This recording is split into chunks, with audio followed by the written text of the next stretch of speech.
A lot of episodes of this show have clever titles like My Fair Ed and The Day the Ed Stood Still, but this episode revolves around a game of hide and seek, and the title is Ed and Seek. That's a pretty lazy title. Oh, wow, way cool! Dust mites? First of all, why would Double D think Ed could have found dust mites? They're microscopic.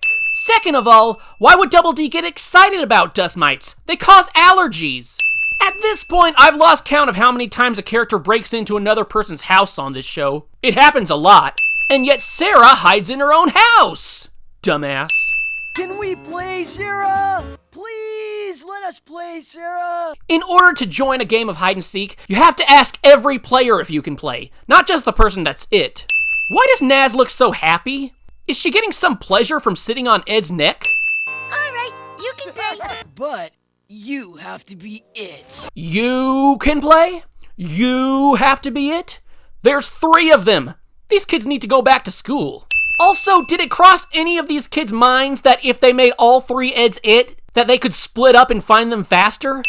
5, 6, it really stinks. 7, 8, that rhyme was not so great. Wow, that is just a dick move. And it seems very unlikely that 6 people would simultaneously make such a dick move. The dick planets must have aligned during this episode. Also, home base is used in tag, not hide and seek. These kids are playing some hybrid of both games.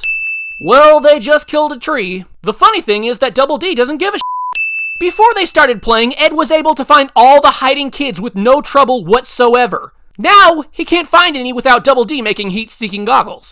There's no head strap on these goggles, but of course, in the very next frame, there it is.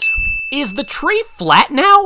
This is how the monster in the brainless Cyclops. It's a brainless Cyclops. I am brainless. All right, brainless Cyclops, we get it. Here, the home sign on the tree is facing the side, and here, it's facing the back. Bingo. So, Plank popping out of the bushes wasn't enough of a giveaway as to where Johnny was hiding?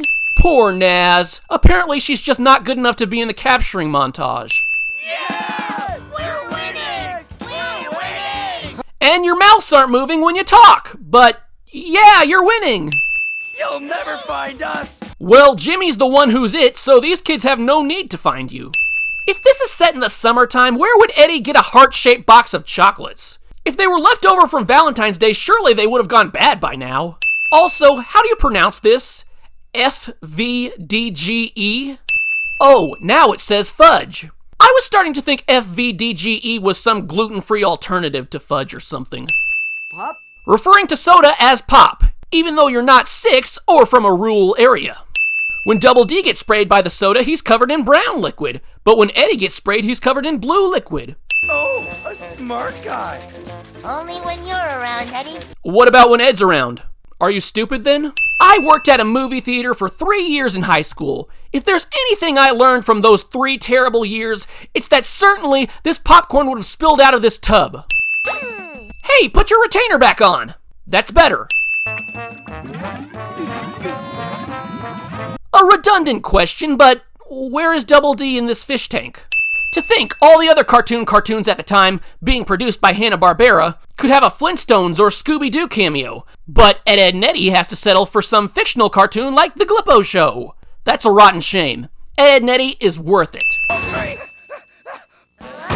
Only one of them has to touch the home tree. Double D really isn't using his head much in this episode. And yet he claims to be smart when Eddy's around. The Eds crash the home tree into a bunch of trees, but somehow the home tree ends up on top of the pile.